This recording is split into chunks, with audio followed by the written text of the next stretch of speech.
Good morning, students. Today's topic is mitochondria. Mitochondria, it is also known as powerhouse of the cell.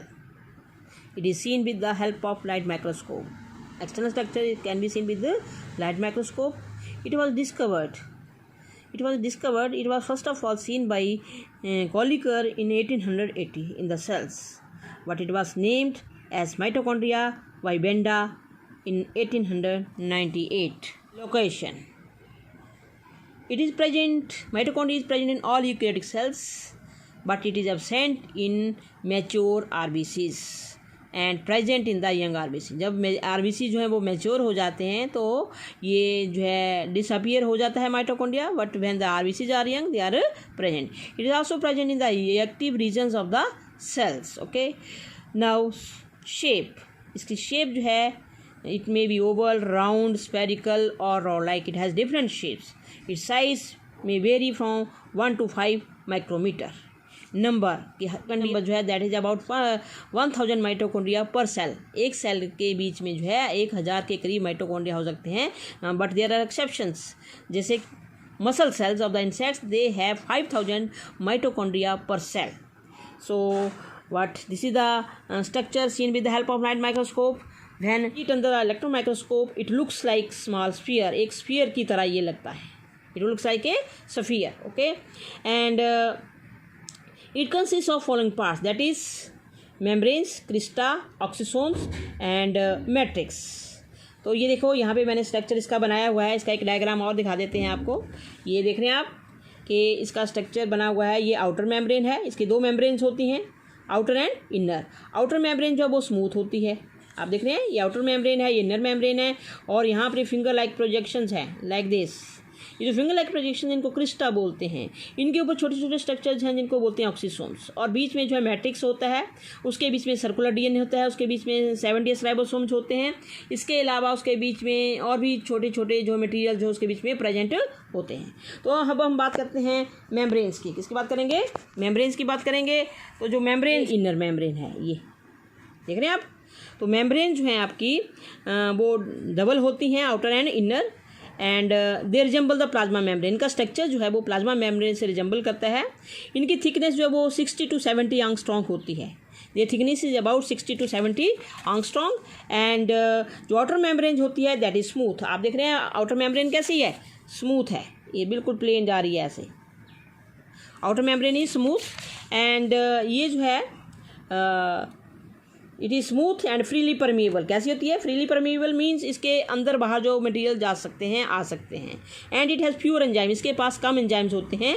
And poor in proteins. इसके पास proteins भी कम हैं. Outer membrane जो है that is freely permeable, poor in enzymes and poor in protein. जो inner membrane है आपकी that is semi permeable. आप देख रहे हैं ये इनर मेम्ब्रेन है, that is semi permeable, that is rich in enzymes, that is rich in proteins. And that is raised into finger like projections.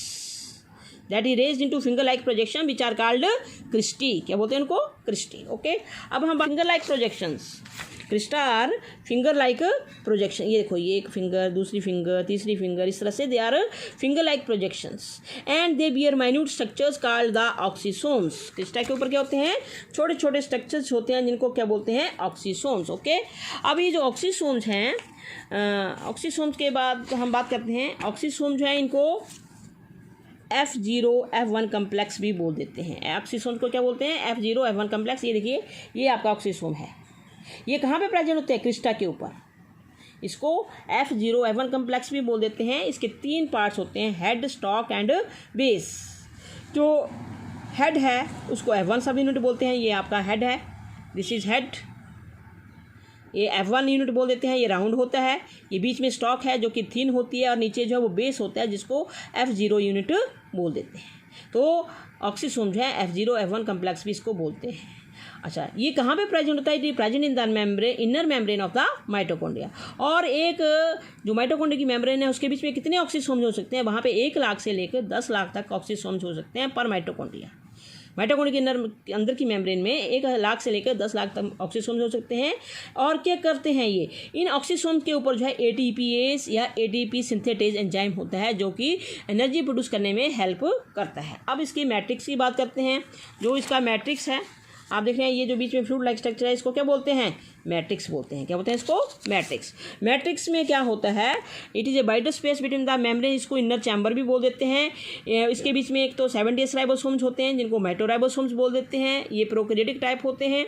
And DNA जो है वो सर्कुलर होता है एंड शॉर्ट होता है, नेक्ड होता है, ठीक है। आरएनए तीनों टाइप के होते हैं, messenger RNA, transfer RNA and ribosomal RNA. अब इसकी बात करते हैं ओरिजिन। ये सेल्फ रेप्लिकेटिंग ऑर्गेनेली है। माइटोकॉन्ड्रिया कैसी है, सेल्फ रेप्लिकेटिंग ऑर्गेनेली है। इसको अपनी जैसी कॉपी बनाने के लिए कुछ मशीनरी चाहिए होती है जो कि सारी की सारी जो माइटोकॉन्ड्रिया के बीच में प्रेजेंट होती है वो क्या मशीनरी है, इसके बीच में राइबोसोम है 70 जो कि प्रोटीन बनाने के लिए जरूरी होते हैं। इसके पास एंजाइम्स हैं जो कि एनर्जी प्रोड्यूस करने के लिए चाहिए होते हैं और उसके पास डीएनए है जो कि जेनेटिक इन्फॉर्मेशन स्टोर करता है। तो इसके और इनकी हेल्प से जो है ये अपनी जैसी ही माइटोकॉन्ड्रिया जैसी ऑर्गेनेली बना सकता है। It is a self duplicating organelle, it is a semi autonomous organelle.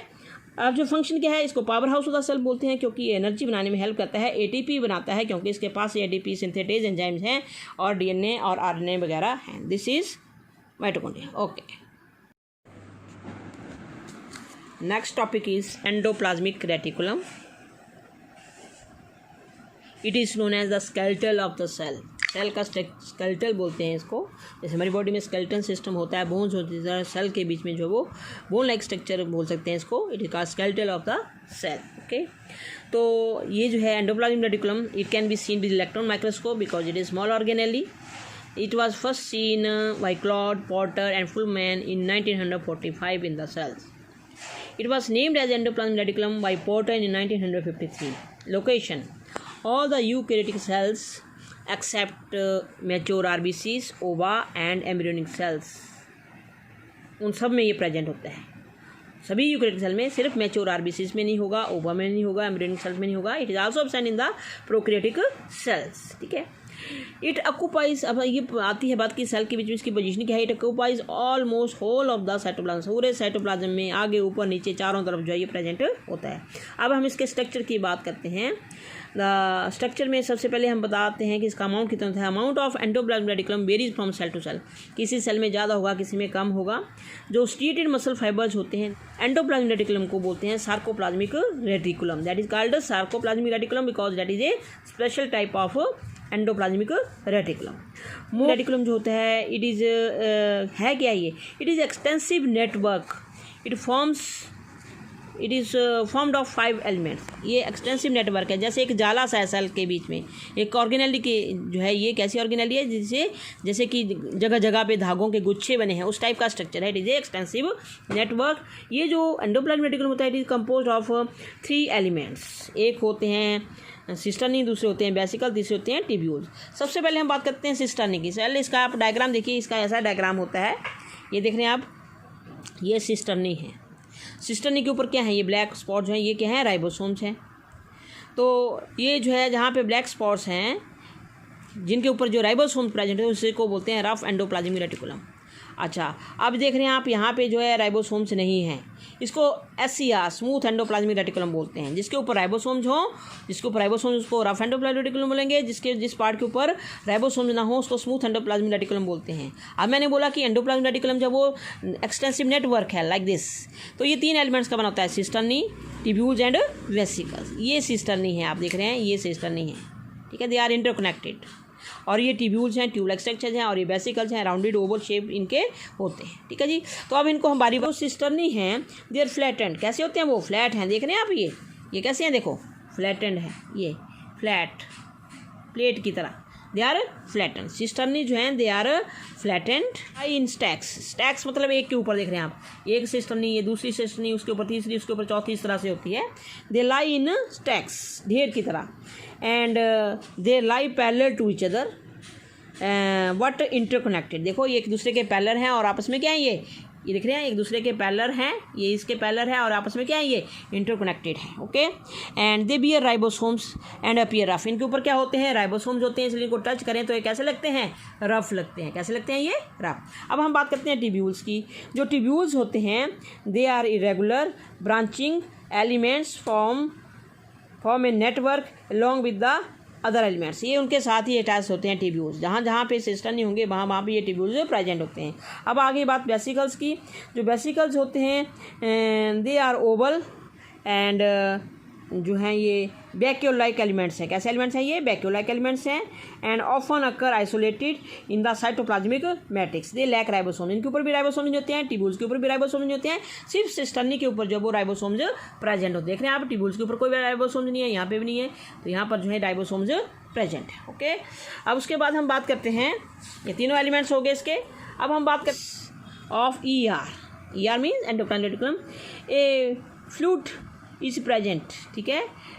इन सब के बीच में जो फ्लूइड प्रेजेंट होता है जिसको बोलते हैं endoplasmic matrix in the lumen. ये जो एलिमेंट्स हैं, चाहे सिस्टर्नी हो, टिब्यूल्स हो, वेसिकल्स, उनके बीच में एक फ्लूइड है जिसको बोलेंगे एंडोप्लाज्मिक रेटिकुलम। अच्छा, उसके बाद जो इनका मॉलिक्यूलर स्ट्रक्चर की बात करें या स्केलेटल स्ट्रक्चर की बात करें, तो ये जो है कि मेम्ब्रेन की बात करें अगर हम तीनों एलिमेंट्स की, they are composed of phospholipid molecules and protein and enzymes and are also enzymes are also present. अब जो है टाइप्स ऑफ एंडोप्लाज्मिक रेटिकुलम, दो टाइप के, RER और SCR। मैंने पहले बता दिया, जो सिस्टर्नी है उसके ऊपर राइबोसोम्स हैं। एंडोप्लाज्मिक रेटिकुलम के वो पार्ट जिनके ऊपर राइबोसोम्स हो उनको रफ एंडोप्लाज्मिक रेटिकुलम बोलते हैं, और जिनके ऊपर राइबोसोम्स हैं उनको क्या बोलते हैं? स्मूथ बोलते हैं, ठीक है। So they consist of cisternae ribosomes attach to them on the surface and they appear rough. RER जो है they are present in the deep cytoplasm. कहाँ पे मिलेंगे आपको? सेल के बीच में। कहाँ मिलेंगे? सेंटर में, जैसे कि न्यूक्लियस के नज़दीक मिलेंगे, ठीक है। It is more in amount in the cells which synthesise and excrete proteins. RER कौन से सेल्स में ज़्यादा होते हैं? जो कि प्रोटीन्स बनाती हैं और प्रोटीन को स्क्रीट करती हैं। It includes liver cells, pancreatic cells, plasma cells and goblet cells. अब आज SCR की बात बोलते हैं, they consist of tubules and vesicles. इनमें ट्यूब्यूल्स और वेसिकल्स आ जाते हैं, जैसे कि आपको मैंने डायग्राम में बताया। ये देख रहे हैं आप, ये ट्यूब्यूल्स हैं और ये क्या है? वेसिकल्स, जिनके ऊपर कोई RER नहीं है, ठीक है। So they consist of tubules and vesicles near the cell membrane and it is more in amount in the muscle cells. Muscle cell में ज़्यादा होते हैं, एडिपोज टिश्यू में ज़्यादा होते हैं, इंटरस्टिशियल सेल्स में ज़्यादा होते हैं, ग्लाइकोजन स्क्रीटिंग स्टोरिंग लिवर सेल्स के बीच में जो है SCR ज़्यादा होता है। ओके, अब इनका ओरिजिन की है, they arise from the nuclear envelope. They arise from the nuclear envelope by outfolding and SCR जो हैं they originate from the RER। RER जो वो न्यूक्लियर एनवेलप से ओरिजिन होता है, SCR का ओरिजिन जो वो RER से होता है। अगर RER से राइबोसोम को रिमूव कर दो तो क्या बन जाएगा? SCR बन जाएगा, ठीक है। अब फंक्शंस की बात करते हैं। जो फंक्शंस हैं, कॉमन फंक्शन जो है इनके दोनों के, transport of materials and provides support, क्योंकि मैंने पहले बोला it is a skeletal of the cell, they support provide करते हैं सेल को। And localisation of the organelles को अपनी जगह पे पकड़े रखते हैं, एक जगह से दूसरी जगह पे। जैसे मानो सेंटर में कोई हमने एक गुब्बारा रख दिया, उसको चारों तरफ से बांध दिया, तो किसी ने उसको अपनी जगह पे पकड़ रखा है उस धागे ने। उस तरह ये जो आपके एंडोप्लाज्मिक रेटिकुलम हैं, they localize the organelles and they surface for the synthesis. They provide the, क्योंकि बहुत ज़्यादा एरिया कवर करते हैं तो ये प्रोटीन की सिंथेसिस के लिए सरफेस प्रोवाइड करती हैं। Localisation of the enzymes and जो है स्टोरेज करते हैं and transmission of nerve impulse में हेल्प करते हैं, एक्सचेंज ऑफ मटीरियल्स में हेल्प